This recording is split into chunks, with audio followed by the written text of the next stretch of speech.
you are still here. Maybe that is the only thing you are sure of right now, that somehow you made it through today, even though some part of you wanted to stop trying somewhere around noon. Maybe you have not said the words out loud, not even to yourself, but they have been sitting in your chest for weeks. I don't know how much longer I can do this. This video was written for that exact moment, not for a general audience, not for someone else's story, but for the specific weight you are carrying right now. Whatever room you are sitting in as you hear this, you have poured years into something that still has not turned into anything you can point to. The business that hasn't broken even, the manuscript still in a drawer, the audition after audition that goes nowhere.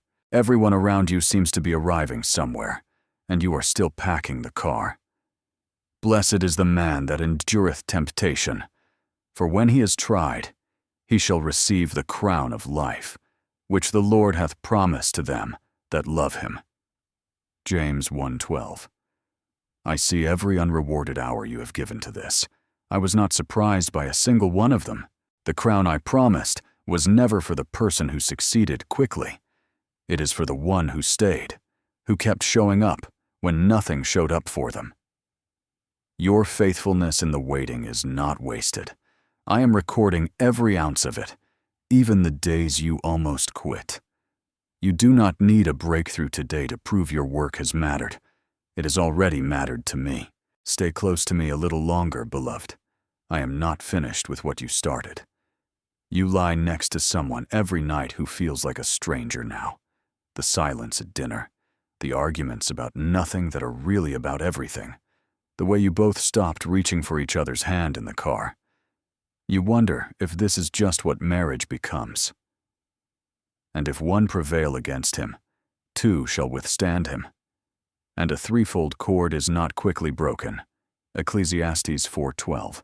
I know the distance in that house feels wider than the walls, but a marriage was never meant to be held together by two people alone. I am the third strand woven through what you are trying to keep from unraveling. I am not asking you to fix everything right now, only to let me back into the middle of it. Bring me your resentment, your exhaustion, the love you're not sure you still feel. I can work with all of it. Accord with me in it. Does not break as easily as you think. Let me strengthen what you cannot. You have asked God for the same thing so many times you've started to feel foolish saying it again. The job, the diagnosis to change, the relationship to heal. And heaven has felt like a closed door with the lights off.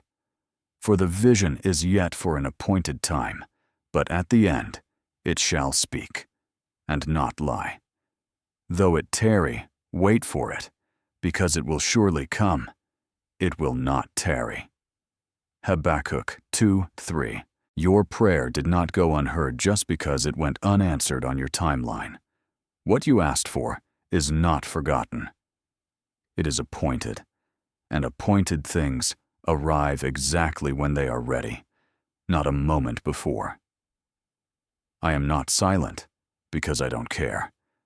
I am silent because I am working on something you cannot see yet from where you're standing. Keep asking. Keep believing, even when your voice shakes doing it. The thing you are waiting for is not lost in the mail. It is coming. Do not stop praying now. Your body has become a place you no longer trust. The test results, the pain that doesn't have a name yet, the fatigue that makes even getting dressed feel like a full day's work. You are tired of being tired. The Lord will strengthen him upon the bed of languishing. Thou wilt make all his bed in his sickness. Psalm 41:3. I have not left the room, even on the nights you cried into your pillow, so no one would hear. I am not distant from your body's weakness. I entered a body myself, and I know what it is to feel it fail. When you cannot lift your head from that bed, I am lifting it for you. Healing may come slowly or differently than you hoped, but my presence beside you is not conditional on your recovery. You are not being punished.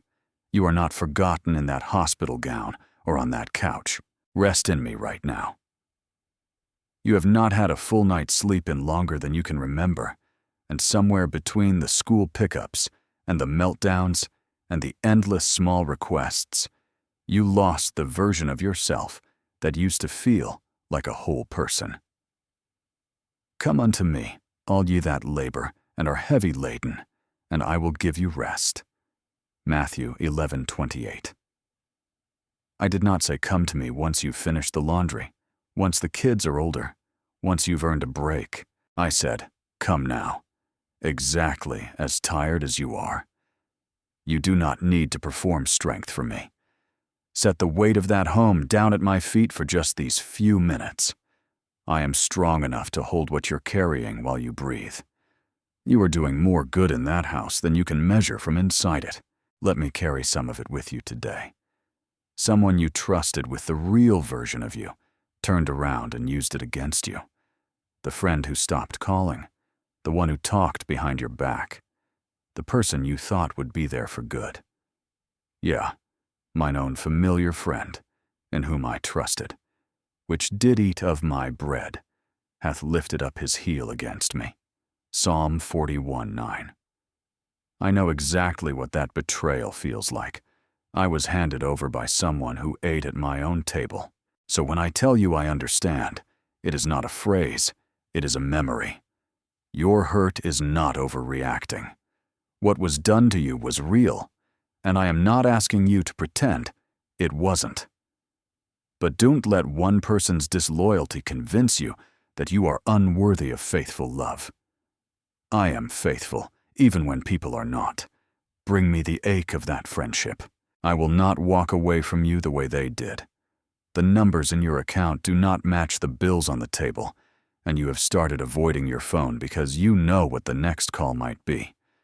You feel like you are failing at something everyone else seems to manage.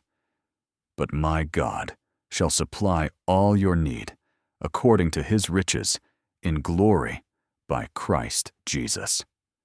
Philippians 4:19. I see the specific number that is keeping you up at night. I am not surprised by it, and I am not overwhelmed by it either. My provision has never depended on your bank balance. It depends on my riches, and those are not running low. This does not mean the mail will stop coming or the pressure will vanish by morning, but it means you are not carrying this alone. Bring me the bill you're afraid to open. You will not be forsaken.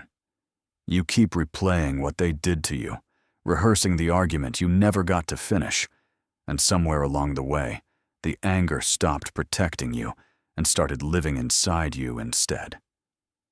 And be ye kind one to another, tender-hearted, forgiving one another, even as God for Christ's sake hath forgiven you. Ephesians 4:32. I am not asking you to say what happened was fine. It wasn't, and I saw every bit of it. Forgiveness is not permission for them. It is freedom for you. I am not handing you a rule book today, only an invitation to set that weight down before it costs you anything more. I forgave you long before you ever asked me to, and I am not out of mercy to give you now for this.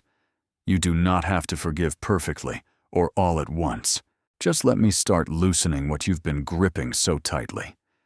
You go through your days feeling invisible, like the details of your life are too small for anyone above to notice.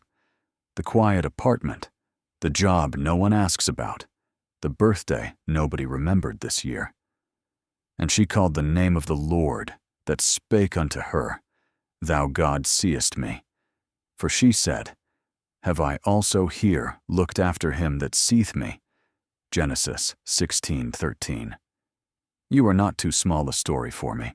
I saw a woman alone in a wilderness with nothing and no one, and I did not overlook her. I do not overlook you either. The ordinary, unnoticed hours of your life are not hidden from me. I am paying closer attention to them than you think. Your name does not need to be known by a crowd to be known by me. I see what you carry when the door closes. You are seen, completely, right now.